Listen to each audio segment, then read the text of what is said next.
Halo, assalamualaikum warahmatullahi wabarakatuh, kawan-kawan sekalian. Apa kabar? Saat ini kita berada di pinggiran pantai Teluk Persia. Kita berada di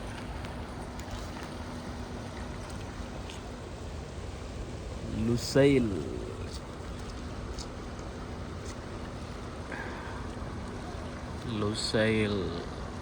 Marina Lusail.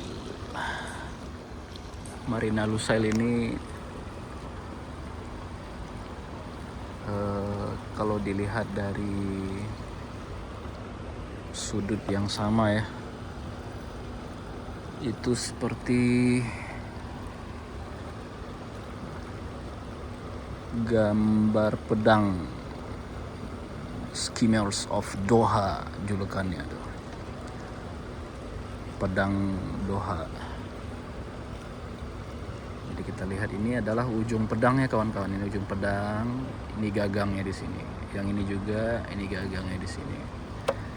Jadi bukan tanduk ya kawan-kawan. Biasa dibilang munculnya tanduk, padahal ini adalah lambang pedang. Satunya adalah Hotel Raffles 46 lantai, satu lagi adalah Fairmont 36 lantai. Hotel bintang 5 dan bintang 6 atau bintang 7 kali ya. Ini adalah suasana di sekitarnya kawan-kawan ya, yang sangat luar biasa.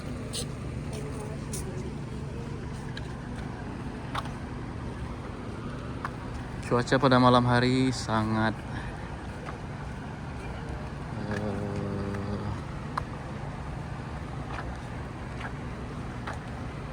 yuk.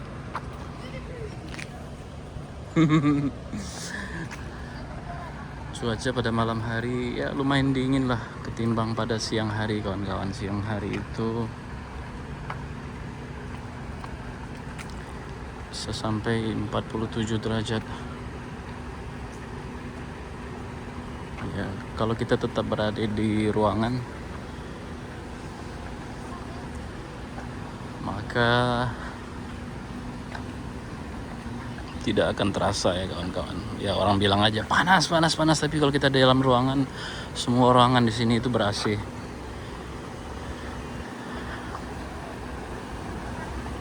Jadi tidak usah khawatir untuk datang ke Doha, Qatar pada musim panas dengan memanfaatkan tiket-tiket yang murah. Ada tulisan Lusail.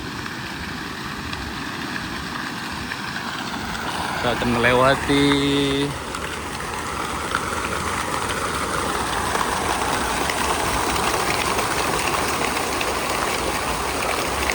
yang luar biasa sekali.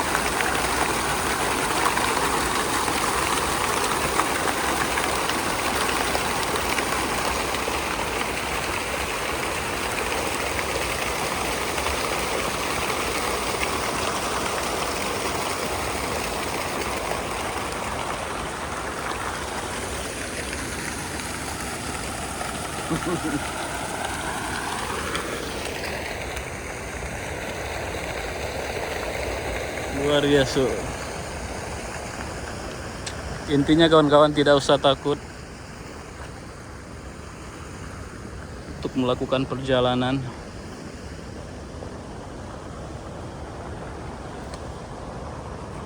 Tidak usah khawatir. Alam takun ardullah wasi'ah, bukankah bumi Allah itu luas? Fatuhajur fiha, dan kamu pergilah kamu berhijrah. Jadi kalau kita pada suatu tempat tidak merasakan adanya kedamaian, ketentraman, kesejahteraan, maka jangan khawatir untuk tinggalkan kampung halaman. Itu sebabnya dahulu orang-orang di Sumatera Barat ya memiliki tradisi untuk merantau. Orang-orang di Aceh memiliki tradisi untuk merantau. Kenapa? Dengan kita berhijrah banyak pelajaran yang bisa diambil. Nabi Muhammad SAW sendiri juga berhijrah, kawan-kawan. Dia tidak dihargai di kampungnya. Di Mekah dia diusir, diludahi, dilempari. Di Mekah dia sudah banyak berjasa. Dari masa kecilnya dia dikenal sebagai orang yang sangat jujur, Al-Amin.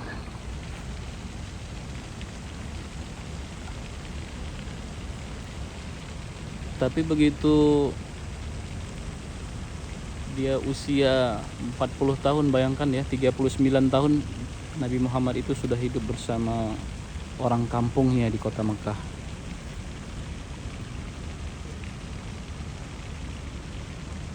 Semua kenal dengan Nabi. Beliau itu orang baik, beliau itu orang jujur, Al-Amin, menyelesaikan masalah yang ada dalam kampung.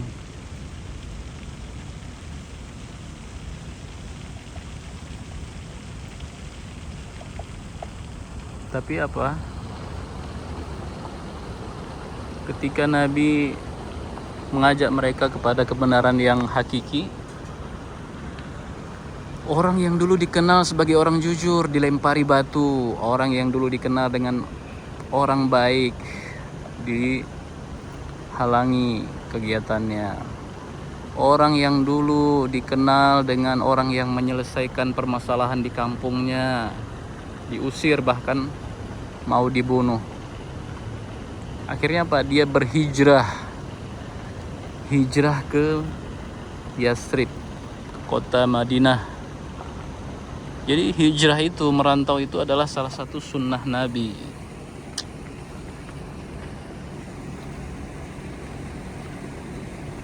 Orang yang tinggal di kampung aja jangan bangga ketika mereka misalnya datang orang hijrah ke kampung kita mengganggu mereka, menyusahkan mereka, memberikan mereka kehidupan yang sulit. Pokoknya gimana caranya supaya kawan ini yang baru datang ke kampung kita ini jangan hidup. Itu pikiran yang sama dengan Abu Jahal, bahkan lebih parah, kawan-kawan. Abu Jahal itu orang kampungnya sendiri dihajar. Itu dia.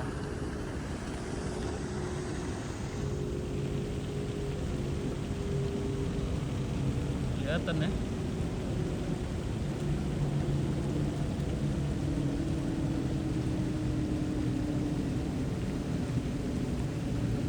Orang-orang yang hijrah itu adalah orang-orang yang mengikuti sunnah Nabi. Jadi kalau kita mengganggu orang-orang yang hijrah ke kampung kita, apalagi mereka berbuat perbaikan ya,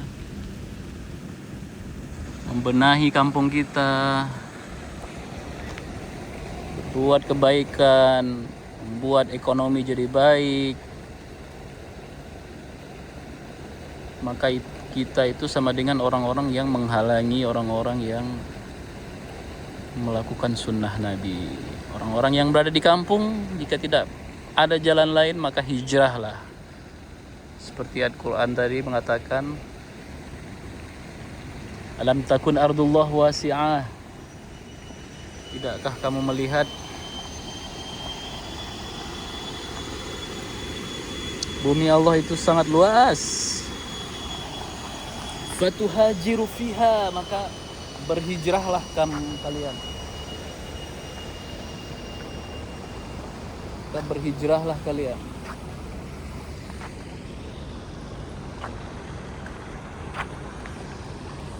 Hidup dan mati kita bukan hanya di satu tempat. Bumi Allah ini sangat luas, begitu kawan-kawan. Lihatlah Nabi ketika hijrah, beliau sangat dihargai.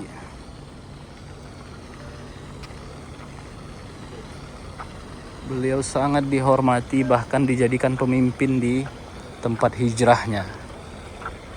Itu juga yang dipraktekkan oleh beberapa yang tercatat dalam sejarah kita, bagaimana orang-orang pendatang itu memberi perubahan yang baik, memberi kemakmuran, memberi perubahan, memberi apalagi kebaikan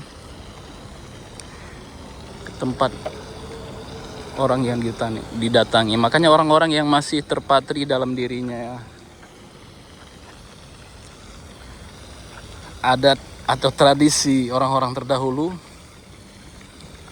maka mereka akan sangat menghargai orang pendatang, sangat menghormati orang pendatang, bahkan diberikan fasilitas apa yang kamu perlukan. Kenapa? Karena mereka tahu bahwa dengan datangnya orang-orang pendatang itu perubahan akan dilakukan, dan mereka mengharapkan adanya perubahan. Nabi itu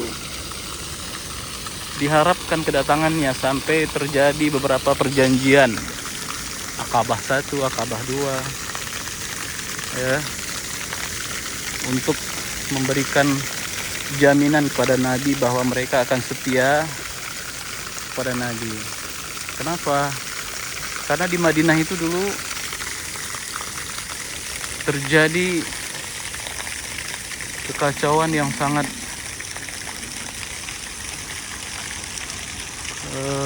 mengerikan, ya, peperangan yang tidak ada habisnya antara suku Aus dan suku Khazraj.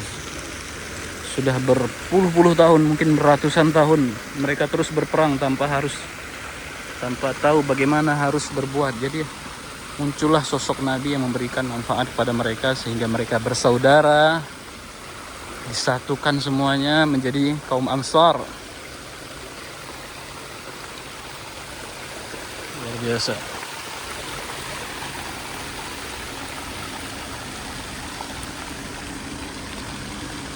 Itu saja kawan-kawan. Pokoknya jangan takut untuk berhijrah, merantau, mencari penghidupan yang lebih baik, mencari kehidupan yang lebih bagus, ya. Kalau di tempat kita tidak memiliki kehidupan yang baik, itu adalah pengamalan dari sunnah Nabi dan juga ajaran dalam Al-Quran. Salam dari kami di Lusail, Doha, Qatar. Assalamualaikum warahmatullahi wabarakatuh.